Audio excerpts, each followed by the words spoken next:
going on? I don't have a computer here, and I want to bet that second at Tampa. But I'm going to have to wait because 11 is who I like in this particular race. Okay. And number 11 was my lucky number this weekend. We'll talk about the details of that right now because over the weekend at Santa Anita, history was made. For the first time in 74 runnings of the Big Cap, a female jockey was your winner. And yeah, there was some controversy at the end of it all, but after the 12-minute steward's inquiry, they decided Chantel Sutherland and Game On Dude stay on top in the Big Cap for Bob Baffert, and the lady who put together a perfect ride for trainer Bob Baffert is on the phone right now. Chantel Sutherland, are you there? Good, how are you? Oh, we are fantastic. Thank you for joining us this morning. And on behalf of everyone here at TVG, congratulations on becoming the first female jockey to win the Big Cap. Thank you so much, and thank you for having me on your show. Oh, of course. You're always welcome. We're here with Mr. B. Yeah, hi, Chantel. Bob Bedecker here, and congratulations as well. That was a great achievement, and you have to be really proud of yourself. Chantel, when did you first learn that you were going to be riding Game On Dude?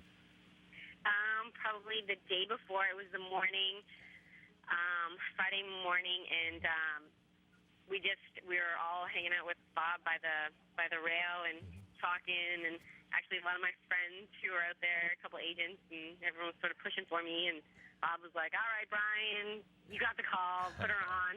Oh, that's terrific. Well, how about the... It's that easy? You just hang out around Bob and pester him and you get the mount? That's awesome. I wish it was that easy. If it was that easy, they wouldn't let me. I'd be with him and Jill all the time. Well, Chantel, you have been around. You're a professional, and you've been in pressure situations. But is it safe to say that this might have been one of the more nerve-wracking races going into it? It was. I was really excited. I was excited to be riding for Bob and just be in the Santa Anita Derby. And I took it more like I was really focused. I knew what I wanted to do in the race, and Bob had spoken to me, and I had focus going in. And being a long shot, you really got nothing to lose. And I had a good feeling all day, and I've been training and keeping my body fit and ready for an opportunity like this, and so glad it's worked out. Hey, very grateful. It worked out for you beautifully. You were my selection. I loved Game On Dude. I made some money, so thank you very much for that. But I was actually surprised that you were so close to the pace. I was expecting you to be pretty far back and make one run. Was that part of the instruction from Bob Baffert, or did you decide early on to put him in position like that? No. Bob had told me, and I watched his replays, and I think you're right. It seems like he would be a little more off the pace, but he's been braking kind of slow. And having said that, when I got in the gate, I just made sure once he had placed himself that we didn't move around too much. And he seemed the way he was standing in the gate was really, we were just lucky. It was really good. He broke really sharp. And then that put me in a really good position. Bob had given me my instructions, but said, having said all this, Chantel, when you go into a race, it's up to you as well, And basically, the way that the race setup was very similar to what we had talked about. And, I don't know. I kind of wanted to stop. I think I'm really happy of where positionally I was because having broken really good, I didn't have to, ask him to be anywhere. I just had to just settle. Well, Chantel, we're watching the replay as you speak there, and give us your version of what took place there at the top of the stretch. Well, when we were in the race, everyone says I came off the rail and whatever. There were two horses, beside me the whole race. So when they were gone, Martine and Joe, I kind of just continued in my path. And basically, when I was in the race, I just felt like someone hit me from behind, and I knew that my hind end, I'd lost my hind end. And in that race, in that moment, I said to myself, I knew it wasn't my fault. I just said, just keep riding, and try and regain my balance with the horse, and he was really athletic. And, I was happy that he was able to get back into the race after that and come back on and win. I think he's a pretty impressive horse. It's also very impressive that you were able to keep your horse on his feet because you lost your hind end twice. You lost your back action, and he kept on fighting. So that's a tribute to your horse as well. Yeah, he's pretty cool. Yeah, outstanding. You know what, Chantel? I have more I want to talk to you about, but we have to get to live racing. Okay. Are we having her wait, or are we... Yeah. Chantel, I know this is crazy. Can you hold tight? Yeah, no problem. We're going to watch your race, and we're going to come right back because I got some really important questions for you. I'm going to change your life, young lady. Right after we watch the second from Tampa Bay. Don't go anywhere. We have Chantel Sutherland, the first female rider in the history of the Big Cap to score in that big race at Santa Anita. She survived a 12-minute steward's inquiry, and then she had some interesting moments in the winner's circle. We'll talk about that after we take care of this second race from Tampa. We think it's wide open. Mr. B likes the first-time starter, the 8.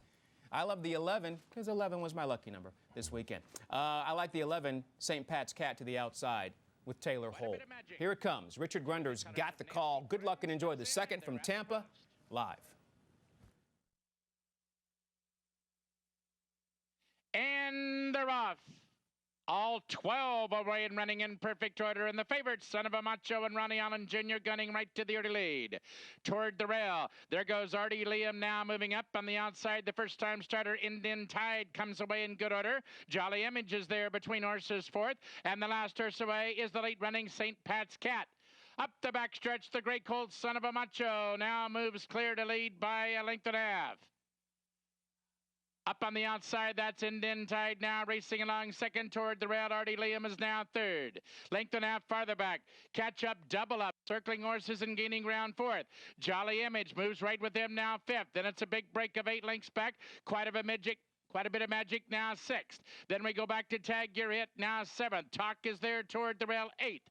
Royal Crimson now racing along ninth with a quarter of a mile still to run. And Son of a Macho is still the leader. Up on the outside, Indian Tide remains second. Artie Liam now moves out and runs at the leader now to be third. Catch up, double up is fourth. With a furlong to run, it's Son of a Macho still in front. Here's Artie Liam and Danny Koa bearing in on the leader. One of these two, Son of a Macho and Artie Liam on the outside. They'll come to the wire, heads apart. Artie Liam looks like he might have got up in the shadow of the wire over Son of a Macho, and it's 5 lengths back for a photo for third and 118-1. Oh, if you liked Artie Liam, you know, he finally got to him, but rock and roll, Ronnie Allen and Son of a Macho try to steal away, and they almost do it. Ah! Right there. Yeah, the one gets to him. I'm assuming it's Sean Barker that was aboard there, was able to cut the corner, and that made the difference. He saved a little bit of ground and was able to get him up in the final few strides. 1-6 in race number 2 from Tampa. Race 1 from Aqueduct coming your way in 7 minutes. And with that, we go back to our conversation with female jockey Chantel Sutherland, who was the winner of the Big Cap this weekend at Santa Anita. First female to ever win that race in 74 running. She scored with Game On Dude at 14-1 for Hall of Fame trainer Bob Baffert. We bring Chantel back in. And Chantel, a lot of folks may not remember that you're the jockey that helped Mind That Bird earn 2-year-old champion status in Canada before he won his Kentucky Derby. And every time I see that, I'm thinking, that should have been your Kentucky Derby. That was your Derby horse. I can't agree with you more. But after this victory that you put forth over the weekend, do you feel like maybe this will help you to get in line to get a Derby mount this year? I hope so. You can only hope. You know this game. It's crazy. I mean, I was having a slow meet. Now this happened, and maybe now I'm going to Dubai in 2 weeks. So it's kind of exciting. It's Wait a minute. crazy. You're going to Dubai to ride who? Well, I don't know if I am yet. Yeah. We have to see. We have to get him. I mean, there's a very good possibility, but we're just sort of waiting to hear. Yeah, they're waiting for an invitation for Game On Dude, and I guess there's a good chance that could happen. So that would be a terrific experience. Well, Chantel, once again, congratulations on that achievement, and everybody is focused, of course, on that top of the stretch and the incident. But like Ken said earlier, you had your horse in a real good position from the very start, and you rode a real good tactical race, and you were rewarded in the end. So it was a terrific achievement. What was it like, Chantal, to go into the winner's circle, and it's probably the greatest moment of your racing life to win this race, yet the fans were not too enthused with your presence in the winner's circle. What was that like? Kind of feeling a little bit like Charlie Sheen when everyone was booing me, but I was like, actually, your version of winning is far different than his version of winning. You know what I'm saying? Yeah, it kind of hurt a little bit, but I mean, the check's still going to go in the bank. Yes, that's there true. You go. The bank won't mind. Yeah, that's but true. yeah, no, in all seriousness, I was shocked that there was so much booing. I never really heard the crowd boo like that. So, but and there were some happy people too. it's not the greatest feeling, but it's okay. I'll get over it. Well, Chantel, you know, I wanted to point out when you talked about getting them out on Game On Dude from Bob Baffert and made it sound like it was just a split-second decision on his part.